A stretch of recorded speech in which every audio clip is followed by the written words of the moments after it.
Hola máquinas, os voy a dar una serie de pautas para elaborar el comentario de texto de la Constitución de 1812, como sabéis nacida de esa famosa Asamblea Constituyente, las Cortes de Cádiz. Para ello es necesario haber leído el tema, tener un poco la idea de algo, coger el fragmento que nos proporciona la Universidad de Murcia a comentar y tener el guión para elaborar el comentario de texto que os recuerdo, mochuelos.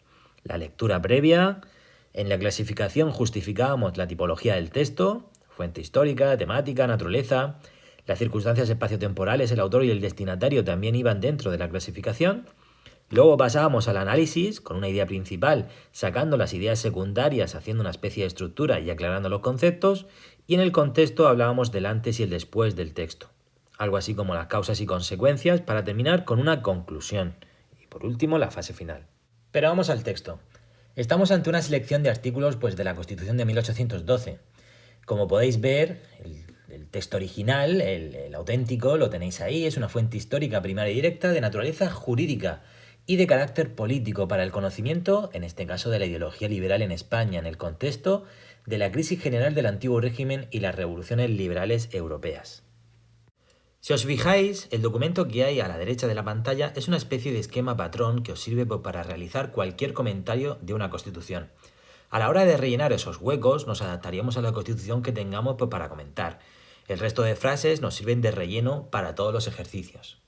Por ejemplo, el autor fue un colectivo de juristas y políticos que, constituidos en comisión, redactaron el texto constitucional que fue aprobado por la Asamblea Constituyente. En este caso, las Cortes Constituyentes son las Cortes de Cádiz, convocadas por la Junta Suprema Central.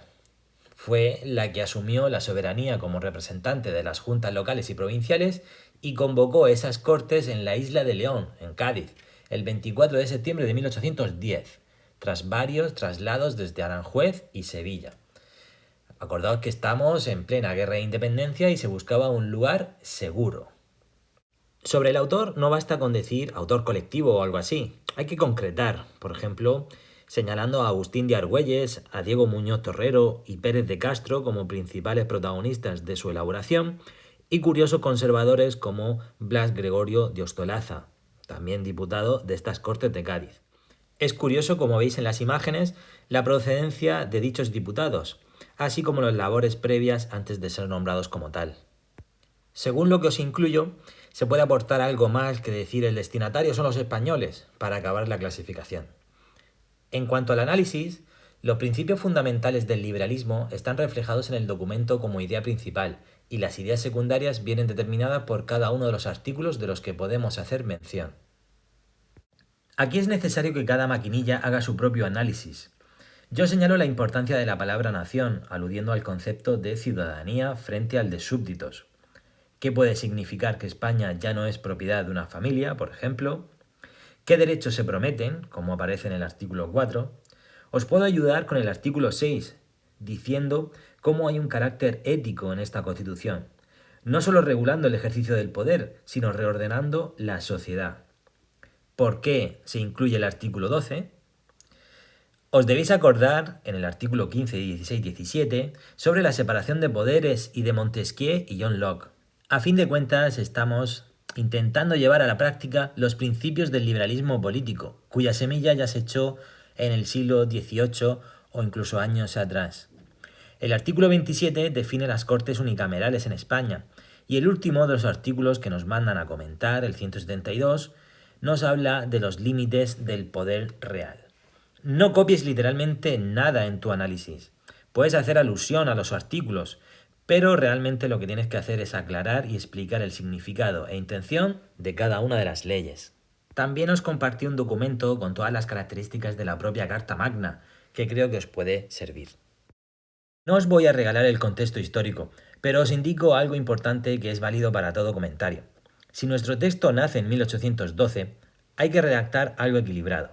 Es decir, lo que ocurre antes de esa fecha serían las causas por las cuales el texto apareció o fue escrito.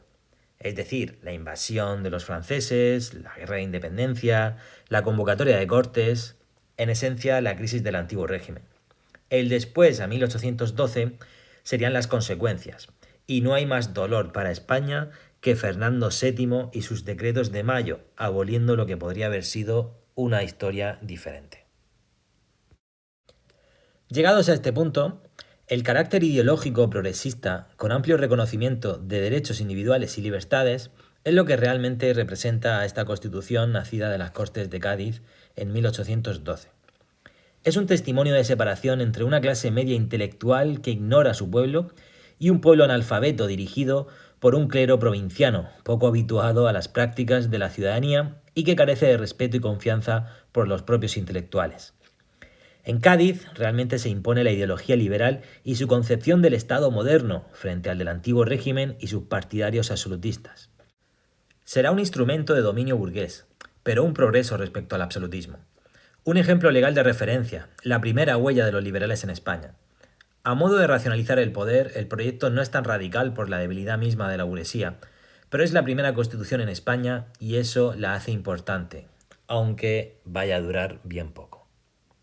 Y para terminar, siendo el comentario de texto un ejercicio que se hace en un folio por las dos caras, sería adecuado hacer la clasificación y el análisis en la primera cara del folio y por detrás el contexto histórico y las conclusiones. Mucha suerte.